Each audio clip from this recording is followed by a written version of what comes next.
जय श्री राम। जय श्री राम। आप सभी सुनने वालों का हमारे YouTube चैनल मंत्र और कवच पर बहुत बहुत स्वागत है। जी, सभी का स्वागत है। और हाँ, अगर आपने अभी तक मंत्र और कवच को सब्सक्राइब नहीं किया है तो मेरा अनुरोध है कि जरूर कर लें। हाँ, क्योंकि हम यहाँ लगातार अब जानते हैं सनातन धर्म और अध्यात्म से जुड़ी हुई रोचक बातें लाते रहते हैं। बिल्कुल, तो जुड़े रहिएगा। हमारे पास ना आज देवी महात्म्य और कुछ पुराणों के अंश हैं, फिर नवरात्रि के महत्व पर एक ब्लॉग पोस्ट भी है और माँ ब्रह्मचारिणी से प्रेरित एक सच्ची कहानी पर कुछ नोट्स भी, काफी कुछ है। अरे वाह, ये तो काफी सामग्री है। तो आज का हमारा इरादा क्या है, मतलब इन स्रोतों से हम क्या समझने की कोशिश कर रहे हैं? हाँ, तो इरादा ये है कि इन स्रोतों के जरिए हम नवरात्रि के दूसरे दिन पूजी जाने वाली देवी माँ ब्रह्मचारिणी, उनके स्वरूप, उनकी कथाओं और उनके महत्व को थोड़ा गहराई से जाने। अच्छा, कहानी और सवाल जवाब के अंदाज में, जैसा हम करते हैं। बिल्कुल, कहानी और संवाद के जरिए समझने की कोशिश करेंगे कि ये स्रोत माँ ब्रह्मचारिणी के बारे में क्या मुख्य बातें बताते हैं। तो चलिए शुरू करें। हाँ जी, जरूर। पहला सवाल जो इन स्रोतों को देखकर मेरे मन में आ रहा है, माँ ब्रह्मचारिणी हैं कौन और नवरात्रि के इस 9 दिन के उत्सव में उनका क्या खास स्थान है? ये एक अच्छा सवाल है शुरू करने के लिए। देखिए, जो पुराणों के अंश श्रोता ने भेजे हैं और वो जो ब्लॉग पोस्ट है, दोनों ही ये कहते हैं कि माँ ब्रह्मचारिणी नवदुर्गा में माँ शैलपुत्री के ठीक बाद आती हैं। अच्छा, यानी दूसरा दिन? हाँ, नवरात्रि का दूसरा दिन उन्हीं को समर्पित है।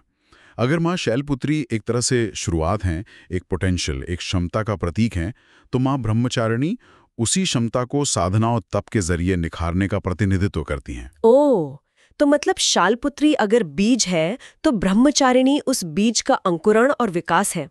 वो ब्लॉग पोस्ट शायद इसी सिंबॉलिक ग्रुप की बात कर रहा होगा। बिल्कुल सही पकड़ा आपने। वो ब्लॉग पोस्ट माँ ब्रह्मचारिणी को कठोर आत्म अनुशासन और गहरी आध्यात्मिक खोज का प्रतीक बताता है। उनका स्वरूप ही हमें भक्ति, तपस्या और ज्ञान की तरफ खींचता है। हाँ। स्रोतों के अनुसार वो अपने भक्तों को ज्ञान पाने, जीवन की मुश्किलों से लड़ने के लिए अंदरूनी शक्ति जगाने और एक नैतिक, संयमित जीवन जीने की प्रेरणा देती हैं। संक्षेप में कहें तो तप और भक्ति की जीती जागती मूर्त हैं वो, ज्ञान की साधक। ये समझना तो बहुत जरूरी है। अच्छा, अब उनके नाम पर आते हैं, ब्रह्मचारिणी। श्रोता ने जो पौराणिक अंश भेजे हैं उनमें इस नाम का क्या मतलब बताया गया है, इसका शाब्दिक अर्थ और गहरा मतलब क्या है? हाँ, ये नाम बहुत महत्वपूर्ण है। ब्रह्मचारिणी संस्कृत के 2 शब्दों से बना है, ये ब्रह्म और चारिणी। ब्रह्म और चारिणी। हाँ, ब्रह्म का मतलब है परम सत्य, सर्वोच्च चेतना, या कह लीजिए परम ज्ञान। और चारिणी का मतलब है आचरण करने वाली या उसमें विचरण करने वाली। तो ब्रह्मचारिणी का मतलब हुआ वो जो ब्रह्म में विचरण करती हैं, जो परम ज्ञान के आचरण में ही लीन रहती हैं। अरे वाह, मतलब सिर्फ ज्ञान जानना नहीं बल्कि उस ज्ञान को जीना, उसका आचरण करना, ये तो साधना का बहुत ऊंचा स्तर है। निश्चित रूप से वो परम ज्ञान की एक निरंतर साधक हैं, तपस्या और पूरे संयम का पालन करने वाली। उन्हें अक्सर तप की जननी भी कहा जाता है। तप की जननी क्यों? क्योंकि उनकी जो मुख्य कथा है वो उनकी कठोर तपस्या की ही चारों तरफ घूमती है। अच्छा, अब उनके स्वरूप की बात करें, वो श्रोता के नोट्स में भी था शायद। कैसी दिखती हैं वो, उन्हें कैसे दर्शाया जाता है? हाँ, उनके स्वरूप का वर्णन काफी खास है। उन्हें एक युवा अविवाहित देवी के रूप में दिखाया गया है और वो सफेद वस्त्र पहनती हैं। श्वेत वस्त्र। हाँ, श्वेत। ये सफेद रंग शायद पवित्रता, शांति और ज्ञान का प्रतीक है। बिल्कुल सही। और उनके हाथों में, एक हाथ में जपमाला है और दूसरे में कमंडल। सही, दाहिने हाथ में जपमाला। वो लगातार मंत्र जाप, ध्यान और भगवान के प्रति समर्पण का प्रतीक है। यह हमें याद दिलाता है कि आध्यात्मिक रास्ते पर आगे बढ़ने के लिए लगातार अभ्यास, मतलब प्रैक्टिस, बहुत जरूरी है। और कमंडल? बाएं हाथ में कमंडल, वो पानी का पात्र, वो तपस्वी जीवन की सादगी, आत्मनिर्भरता और त्याग का प्रतीक है। ये दिखाता है कि साधक को कम से कम चीजों में संतुष्ट रहना चाहिए। उनके नंगे पैर चलने का भी जिक्र आता है अक्सर, उसका क्या मतलब है? हाँ, उनका नंगे पैर चलना उनकी एक्सट्रीम तपस्या, उनकी विनम्रता और धरती माँ से उनके जुड़ाव को दिखाता है। ये सांसारिक सुखों को छोड़ने और अपने लक्ष्य के प्रति पूरे समर्पण का प्रतीक है। और उनका चेहरा? एकदम शांत, सौम्य, जो उनके गहरे ध्यान और अंदरूनी शांति को दिखाता है। कई तस्वीरों में उन्हें कमल के फूल से भी जोड़ा जाता है। कमल, कीचड़ में खिलने वाला। हाँ, जो कीचड़ में रहकर भी पवित्र रहता है। ये संसार में रहते हुए भी उससे ऊपर उठने और आध्यात्मिक उन्नति का प्रतीक है। अच्छा, अगर हम नवदुर्गा के क्रम को देखें जैसा उस ब्लॉग पोस्ट में था, तो माँ शैलपुत्री की जो भोली सी क्षमता है उससे माँ ब्रह्मचारिणी की ये विकसित शक्ति कैसे अलग है? ये एक महत्वपूर्ण फर्क है। माँ शैलपुत्री पर्वत की बेटी हैं, उनमें शक्ति है, पर वो अभी कच्ची हैं, जैसे बीज। हाँ। माँ ब्रह्मचारिणी उस बीज को अंकुरित करके पौधा बनाने की प्रक्रिया है। वो उस क्षमता को तप और अनुशासन से मानसिक और आध्यात्मिक मजबूती में बदलती हैं। अच्छा। उनका स्वरूप भक्तों को अपने अंदर के दुश्मनों से, जैसे आलस, अज्ञान, मोह, गुस्सा, इन सब विकारों से लड़ने के लिए तैयार करता है। ये बाहरी लड़ाई से पहले अंदरूनी तैयारी पर जोर देता है। वाह, मतलब पहले खुद पर विजय, फिर दुनिया पर। ये तो बहुत गहरा दर्शन है। अच्छा, अब उन कहानियों पर आते हैं जिनका जिक्र पुराणों के अंशों में था। माँ ब्रह्मचारिणी से जुड़ी सबसे प्रसिद्ध कहानी कौन सी है?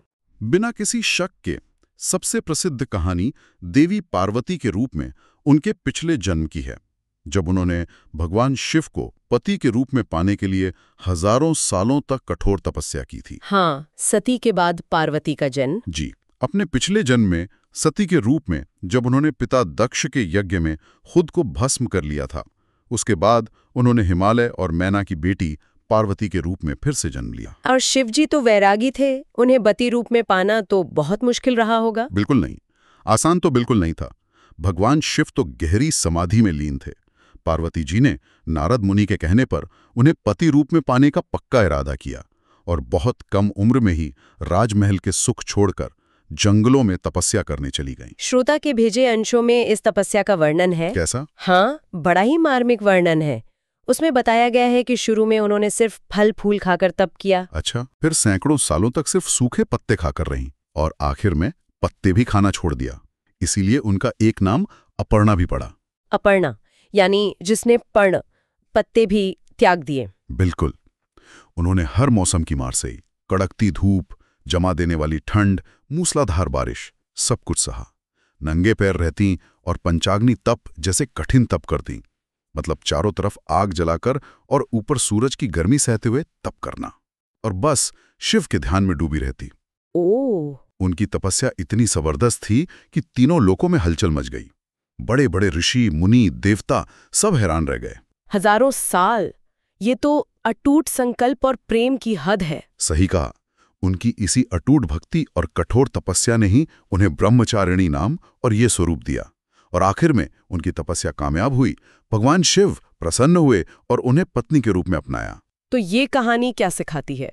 ये कहानी दिखाती है कि सच्चे प्यार, पक्के इरादे और आत्मनियंत्रण से नामुमकिन को भी मुमकिन किया जा सकता है। ये एक तरह से प्रेम की भौतिक आकर्षण पर आध्यात्मिक जीत का प्रतीक है। क्या इन कहानियों की कोई और मतलब या कम जानी पहचानी बातें भी हैं जो श्रोता के स्रोतों में मिली? हाँ, कुछ व्याख्याएं हैं जो उन्हें सिर्फ तपस्विनी नहीं बल्कि ज्ञान और बुद्धि की शक्ति से राक्षसों को हराने वाली देवी के रूप में भी देखती हैं। अच्छा, शारीरिक बल की जगह बुद्धि का प्रयोग? हाँ, ये पहलू मानसिक और आध्यात्मिक शक्ति के महत्व पर जोर देता है। इसके अलावा कुछ क्षेत्रीय लोक कथाएं हैं, जैसे बंगाली परंपराओं में, जहां स्थानीय साधकों और तपस्वियों को मां ब्रह्मचारिणी से प्रेरणा लेते हुए दिखाया गया है।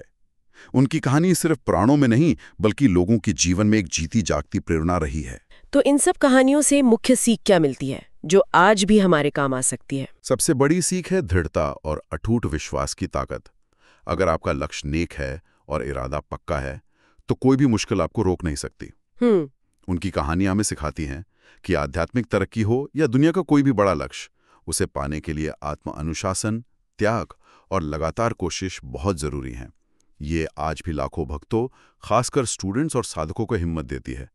जैसे वैष्णो देवी की कठिन चढ़ाई है ना? हाँ है। भक्त उसे एक तपस्या की तरह ही लेते हैं, माँ ब्रह्मचारिणी की भावना से जुड़ते हुए। ये वाकई बहुत प्रेरणादायक है। चलिए अब उनके पूजन के आध्यात्मिक और प्रतीकात्मक महत्व पर थोड़ा और गहराई से बात करते हैं। श्रोता के ब्लॉग पोस्ट में शायद इस पर काफी कुछ होगा। हाँ, उस ब्लॉग पोस्ट और दूसरी धार्मिक किताबों के अनुसार माँ ब्रह्मचारिणी की पूजा आध्यात्मिक नजरिए से बहुत महत्वपूर्ण है। उन्हें ज्ञान और बुद्धि की देवी भी माना जाता है। ज्ञान और बुद्धि की देवी? जी, इसलिए जो लोग ज्ञान की तलाश में हैं विद्यार्थी हैं, रिसर्च स्कॉलर हैं, उनके लिए माँ की उपासना विशेष फल देने वाली कही गई है। वो हमें सिखाती हैं कि दुनिया के काम करते हुए भी अंदर से वैराग्य और मानसिक संतुलन कैसे बनाए रखें।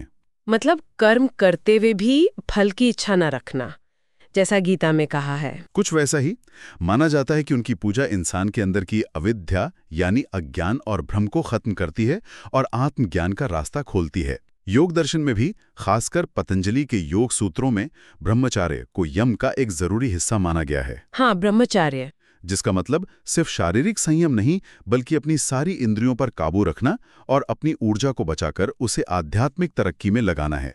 माँ ब्रह्मचारिणी इसी सिद्धांत की जीती जागती मिसाल हैं। और उनके जो प्रतीक हैं, जपमाला, कमंडल, सफेद कपड़े, तपस्या, इनका गहरा मतलब क्या है? जैसा हमने पहले बात की, जपमाला लगातार याद करने और ध्यान की जरूरत बताती है।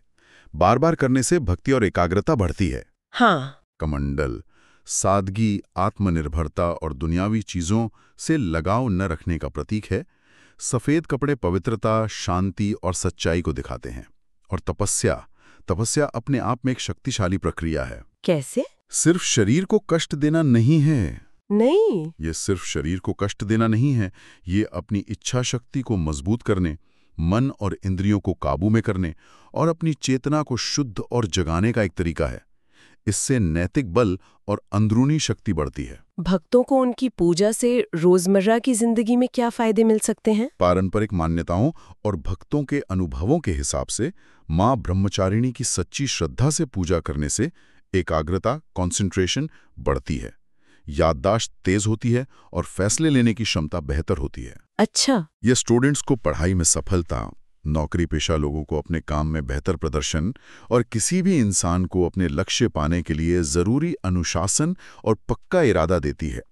उनकी पूजा आलस, टालमटोल करने की आदत और मन भटकने जैसी दिक्कतों से छुटकारा दिलाने में मददगार मानी जाती है। ज्योतिष से भी कोई संबंध है? हाँ, ज्योतिष में उन्हें मंगल ग्रह से भी जोड़ा जाता है। मंगल साहस, ऊर्जा और दृढ़ता का ग्रह है, तो माँ की उपासना से मंगल ग्रह के बुरे असर को कम करने में मदद मिल सकती है, ऐसा मानते हैं। क्या उनका महत्व सिर्फ व्यक्तिगत साधना तक ही है या इसका कोई बड़ा सांस्कृतिक मतलब भी है? नहीं, इसका मतलब बहुत व्यापक है। आज के संदर्भ में देखें तो माँ ब्रह्मचारिणी का तपस्वी रूप, उनकी आजादी और आत्मनिर्भरता महिला सशक्तिकरण का एक ताकतवर प्रतीक बन गया है। महिला सशक्तिकरण कैसे? वो दिखाती हैं कि औरत की शक्ति सिर्फ सुंदरता या परिवार संभालने में ही नहीं, बल्कि ज्ञान, तप और आध्यात्मिक आत्मनिर्भरता में भी है। उनका जीवन हमें याद दिलाता है कि अपनी अंदरूनी शक्ति को पहचानकर कोई भी महिला महान ऊंचाइयों तक पहुंच सकती है। इसके साथ ही आजकल की तनाव भरी जिंदगी में उनका तप माइंडफुलनेस, ध्यान और मानसिक शांति को बढ़ावा देने वाले आंदोलनों के लिए एक प्राचीन प्रेरणा का स्रोत है। ये जानना वाकई बहुत दिलचस्प है कि कैसे एक प्राचीन देवी का स्वरूप आज भी इतने अलग अलग स्तरों पर प्रासंगिक है। अच्छा, अब पूजा के प्रैक्टिकल पहलू पर आते हैं। नवरात्रि के दूसरे दिन माँ ब्रह्मचारिणी की पूजा और उससे जुड़े रीति रिवाज कैसे किए जाते हैं? श्रोता के नोट्स या पारंपरिक स्रोतों में क्या बताया गया है? नवरात्रि के दूसरे दिन माँ ब्रह्मचारिणी की पूजा विधि विधान से की जाती है। भक्त आमतौर पर सुबह जल्दी ब्रह्म मुहूर्त में उठकर नहा धोकर साफ कपड़े पहनते हैं। इस दिन नारंगी या सफेद कपड़े पहनना शुभ मानते हैं। नारंगी या सफेद क्यों? क्योंकि ये रंग माँ की ऊर्जा, पवित्रता और तप से जुड़े हुए माने जाते हैं। घर के मंदिर में या एक साफ चौकी पर माँ दुर्गा की या खास तौर पर माँ ब्रह्मचारिणी की मूर्ति या तस्वीर रखी जाती है। फिर वेदी सजाने के बाद क्या करते हैं? फिर माँ का आवाहन करते हैं और पूजा का संकल्प लेते हैं। मतलब भक्त ये पूजा किस इरादे से कर रहा है और क्या वो कोई व्रत या संयम रखेगा। माँ को पंचामृत यानी दूध, दही, घी, शहद, शक्कर का मिश्रण से स्नान करा सकते हैं। फिर साफ पानी से उन्हें कपड़े, अक्षत, चावल, सिंदूर, फूल, खासकर गुड़हल या कमल चढ़ाए जाते हैं। धूप और दिया जलाकर माहौल को पवित्र करते हैं। प्रसाद और मंत्र जाप का क्या तरीका है? माँ ब्रह्मचारिणी को शक्कर या मिश्री का भोग बहुत पसंद है, ऐसा मानते हैं। ये जीवन में मिठास और खुशी का प्रतीक है। पंचमेवा या दूध की मिठाइयाँ भी चढ़ाते हैं। पान, सुपारी, लौंग, इलायची भी अर्पित करते हैं। और मंत्र? इसके बाद उनके खास मंत्रों का जाप किया जाता है। उनका सबसे आसान और असरदार मंत्र है ओम देवी ब्रह्मचारिण्य नमः। ओम देवी ब्रह्मचारिण्यय नमः। हाँ, एक और प्रसिद्ध श्लोक है दधाना कर पद्माभ्याम अक्षमाला कमंडलू देवी प्रसीद तुमयी ब्रह्मचारिणी नुनत्तमा। इस मंत्र का या उनके बीज मंत्र ऐं का जपमाला पर 108 बार जाप करना बहुत शुभ माना जाता है। और आरती वगैरह? मंत्र जाप के बाद दुर्गा चालीसा, दुर्गा सप्तशती का पाठ या मां ब्रह्मचारिणी की स्तुति और कथा पढ़ी या सुनी जाती है। आखिर में कपूर या घी के दिए से मां की आरती उतारते हैं और शंख बजाते हैं। कई भक्त इस दिन पूरा व्रत या फलाहार व्रत रखते हैं। ये व्रत क्यों? ये मां की तपस्या के प्रति सम्मान दिखाने का एक तरीका है।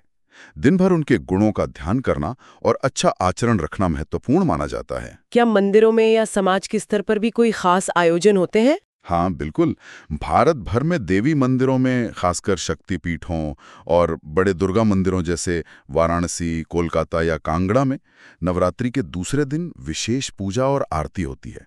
कहीं-कहीं लोग मिलकर कथा सुनते हैं, भजन संध्या या सांस्कृतिक कार्यक्रम भी करते हैं, जिनमें मां ब्रह्मचारिणी की महिमा गाई जाती है। अलग-अलग इलाकों में पूजा के तरीकों में थोड़ी बहुत भिन्नता हो सकती है। जैसे दक्षिण भारत में शायद शास्त्रीय संगीत और विद्वानों के प्रवचनों पर ज्यादा जोर हो। आजकल की भागदौड़ भरी जिंदगी में जो लोग इतनी लंबी चौड़ी पूजा नहीं कर पाते, उनके लिए क्या सुझाव है? जो लोग समय की कमी की वजह से पूरी विधि विधान से पूजा नहीं कर सकते, वो भी आसान तरीके से मां को याद कर सकते हैं।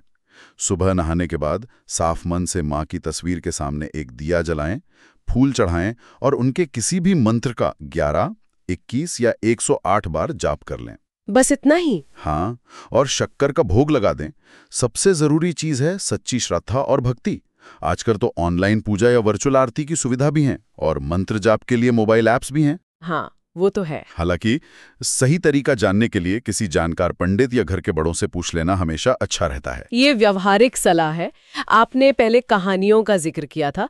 श्रोता के नोट्स में सुनीता की एक प्रेरणा देने वाली कहानी का जिक्र था। क्या आप वो कहानी बता सकते हैं कि कैसे मां ब्रह्मचारिणी की प्रेरणा ने उसकी जिंदगी बदल दी? हाँ, ये कहानी श्रोता ने अपने नोट्स में साझा की है और ये दिखाती है कि कैसे पुराने आदर्श आज भी जिंदगियां बदल सकते हैं। ये कहानी मुंबई की एक लड़की सुनीता की है। अच्छा। लगभग 2018 की बात है, जब वो 16 साल की थी। उसका सपना था भरतनाट्यम डांसर बनने का, लेकिन वो एक साधारण परिवार से थी। पैसों की तंगी थी और उसे अपने साथियों से मजाक भी सुनना पड़ता था। लोग मानते थे कि उसमें न तो हुनर है न साधन। कई ऑडिशन में फेल होने के बाद वो बहुत निराश हो गई थी, अपना सपना छोड़ने का मन बना रही थी। ये तो किसी भी नौजवान के लिए बहुत हिम्मत तोड़ने वाली बात है। फिर क्या हुआ? उसी साल नवरात्रि के समय उसकी दादी ने उसे मां ब्रह्मचारिणी की कहानी सुनाई। वही तपस्या वाली? हाँ, कि कैसे उन्होंने शिव को पाने के लिए हजारों साल बिना कुछ खाए पिए, हर मौसम सहते हुए नंगे पैर कठोर तपस्या की थी। दादी ने बताया कि कैसे उस अटूट संकल्प ने नामुमकिन को मुमकिन कर दिया। ये कहानी सुनीता के दिल को छू गई। उसे लगा कि अगर देवी इतना त्याग कर सकती हैं, तो वो अपने सपने के लिए थोड़ा अनुशासन और कोशिश क्यों नहीं कर सकती? तो उसने इस प्रेरणा से क्या किया? नवरात्रि के दूसरे दिन उसने मां ब्रह्मचारिणी का ध्यान करते हुए एक संकल्प लिया। उसने सफेद साड़ी पहनी, घर में मां की तस्वीर के सामने एक छोटा सा दिया जलाया, फल का उपवास रखा और ओम देवी ब्रह्मचारिण्याय नमः मंत्र का 108 बार जाप किया। अच्छा। लेकिन सबसे जरूरी बात, उसने मां के अनुशासन से प्रेरणा लेकर प्रण लिया कि चाहे कुछ भी हो, वो हर दिन कम से कम 2 घंटे पूरी एकाग्रता से डांस की प्रैक्टिस करेगी। उसने अपनी निराशा को पक्के इरादे में बदल दिया। और इस संकल्प का क्या नतीजा निकला? क्या उसकी जिंदगी में कोई बदलाव आया? ये संकल्प सिर्फ एक दिन की पूजा नहीं रहा, बल्कि उसकी जिंदगी का हिस्सा बन गया। रोज की प्रैक्टिस और बढ़ी हुई कंसंट्रेशन से उसके डांस में गजब का सुधार हुआ। उसके गुरु भी उसकी लगन देखकर हैरान थे। वाह! अगले ही साल 2019 में उसने एक बड़े राज्य स्तरीय डांस कंपटीशन में हिस्सा लिया। उसका परफॉर्मेंस, जो उसने देवी पार्वती की तपस्या पर ही आधारित किया था, इतना दमदार था कि उसने पहला इनाम जीता। अरे वाह, ये तो कमाल हो गया। हाँ, और इस जीत ने उसके लिए नए दरवाजे खोल दिए। उसे स्कॉलरशिप मिली, जिससे वो और अच्छी ट्रेनिंग ले सकी। आज श्रोता के नोट्स के मुताबिक सुनीता एक उभरती हुई डांसर है, जो भारत के अलग अलग सांस्कृतिक उत्सवों में परफॉर्म करती है। बहुत बढ़िया। वो अपनी सफलता का क्रेडिट मां ब्रह्मचारिणी की प्रेरणा और अपनी दादी की सुनाई उस कहानी को देती है। वो अक्सर युवा कलाकारों की वर्कशॉप्स में अपनी कहानी बताती है और कहती है, जैसे देवी की तपस्या ने शिव से उनका मिलन कराया, वैसे ही मेरे छोटे छोटे पर पक्के इरादों ने मुझे मेरे सपनों से जोड़ दिया। ये दिखाता है कि माँ ब्रह्मचारिणी की तपस्या और दृढ़ता की ऊर्जा आज भी उतनी ही जिंदा और जीवन बदलने वाली है। ये कहानी तो सच में रोंगटे खड़े कर देती है। ये दिखाती है कि श्रद्धा जब कर्म से जुड़ती है तो वाकई चमत्कार होते हैं।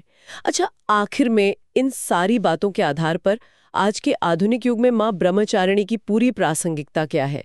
वो हमारी जिंदगी को कैसे छूती हैं? उनकी प्रासंगिकता कई स्तरों पर है। धार्मिक स्तर पर तो है ही, नवरात्रि उत्सव का जरूरी हिस्सा है, पंडालों में मूर्तियां सजती हैं, मंदिरों में पूजा होती है। हाँ। कला और संस्कृति में, क्लासिकल डांस में उनकी तपस्या एक पॉपुलर थीम है। आजकल के कलाकार डिजिटल आर्ट, पेंटिंग और कभी-कभी तो बॉलीवुड फिल्मों के संदर्भ में भी उनकी शक्ति, दृढ़ता और त्याग के विषयों को दिखाते हैं। और हमारी रोजमर्रा की जिंदगी और समाज पर उनका क्या असर दिखता है? उनका असर भले ही सीधे ना दिखे, पर गहरा है। उनका तप और ध्यान का आदर्श योग रिट्रीट, मेडिटेशन सेंटर और माइंडफुलनेस की प्रैक्टिस को प्रेरणा देता है। हाँ, ये तो है। स्कूल कॉलेजों में या पर्सनल डेवलपमेंट प्रोग्राम में अनुशासन, एकाग्रता और लक्ष्य के प्रति समर्पण जैसे गुण सिखाने के लिए उनका उदाहरण दिया जाता है। आज की भागदौड़ और तनाव भरी दुनिया में मानसिक स्वास्थ्य और मुश्किलों से लड़ने की हिम्मत, रेजिलियंस बनाए रखने के लिए उनकी कहानी अंदरूनी ताकत जगाने का संदेश देती है। दुनिया भर में भी, जैसा श्रोता के नोट्स में इशारा था, विदेशों में बसे भारतीय समुदाय जैसे अमेरिका, ब्रिटेन, कनाडा में नवरात्रि मनाते हुए माँ ब्रह्मचारी की पूजा करते हैं। अच्छा, वहाँ कैसे? दिलचस्प बात यह है कि वहाँ अक्सर ये पूजा आज की जिंदगी की चुनौतियों के संदर्भ में समझाई जाती है, जैसे माइंडफुलनेस पर वर्कशॉप करना या सेल्फ इंप्रूवमेंट के लक्ष्यों से जोड़ना। ये दिखाता है कि कैसे पुराने ज्ञान को आज की जरूरतों के हिसाब से ढाला जा सकता है। क्या शहरीकरण या आधुनिकीकरण जैसी चुनौतियों ने पारंपरिक तरीकों को कुछ बदला है? हाँ, कुछ बदलाव तो आए हैं। जैसे बड़े शहरों में बड़े यज्ञ या अनुष्ठान करना मुश्किल हो सकता है, लेकिन इसने नए तरीकों को भी जन्म दिया है। लोग अब पर्यावरण के बारे में ज्यादा सोच रहे हैं, तो इको फ्रेंडली पूजा सामग्री का इस्तेमाल बढ़ रहा है। सही बात है। ऑनलाइन कम्युनिटी और सोशल मीडिया लोगों को अपने अनुभव बांटने, सवाल पूछने और एक दूसरे से जुड़ने का मौका देते हैं, भले ही वो दूर हों। इस तरह माँ ब्रह्मचारिणी का संदेश और उनकी पूजा की भावना नए रूपों में जिंदा और प्रासंगिक बनी हुई है। वो भक्ति, ज्ञान और सबसे बढ़कर अटूट तपस्या और पक्के इरादे की प्रतीक हैं। बिल्कुल। उनकी कहानियां, उनका स्वरूप, उनका प्रतीकात्मवाद और उनकी पूजा विधि, ये सब मिलकर हमें आध्यात्मिक विकास और जीवन में किसी भी लक्ष्य को पाने के लिए अंदरूनी शक्ति जगाने का रास्ता दिखाते हैं। बिल्कुल सही कहा आपने। वो हमें सिखाती हैं कि असली ताकत बाहरी हालातों या साधनों में नहीं, बल्कि हमारे अंदर के अनुशासन, अटूट विश्वास और ज्ञान की लगातार प्यास में है। ये एक बहुत ही शक्तिशाली विचार है और शायद सुनने वालों के लिए सोचने की बात ये हो सकती है कि हम अपनी रोजमर्रा की जिंदगी में माँ ब्रह्मचारिणी के कौन से गुण, अनुशासन, एकाग्रता या अपने लक्ष्य के प्रति समर्पण को थोड़ा और अपना सकते हैं, चाहे हमारा लक्ष्य आध्यात्मिक हो या सांसारिक। ये एक बहुत अच्छा चिंतन बिंदु है। इसी विचार के साथ हम आज की गहरी चर्चा यहीं खत्म करते हैं। हमें उम्मीद है कि आपको माँ ब्रह्मचारिणी के बारे में ये जानकारी, जो हमने श्रोता के स्रोतों के आधार पर आपके सामने रखी, रोचक और ज्ञानवर्धक लगी होगी। अब सभी सुनने वालों से अनुरोध है कि हमारे चैनल मंत्र और कवच पर फिर से जरूर आइएगा। हम आगे भी ऐसी ही ज्ञान भरी चर्चाएं लेकर आते रहेंगे। और हाँ, अगर आपने अभी तक सब्सक्राइब नहीं किया है तो प्लीज हमारे चैनल मंत्र और कवच को सब्सक्राइब करें, इस वीडियो को लाइक करें और इसे अपने उन दोस्तों और परिवार वालों के साथ जरूर शेयर करें जो सनातन धर्म और हमारी महान संस्कृति से प्यार करते हैं। जी, और अगर आपके मन में कोई सवाल हो या आप किसी और विषय पर चर्चा सुनना चाहते हो तो नीचे कमेंट सेक्शन में हमें जरूर बताएं। हम उन्हें अपनी आने वाली चर्चाओं में शामिल करने की कोशिश करेंगे। आज हमारे साथ जुड़ने के लिए आप सभी का बहुत बहुत धन्यवाद। जय श्री राम। जय श्री राम।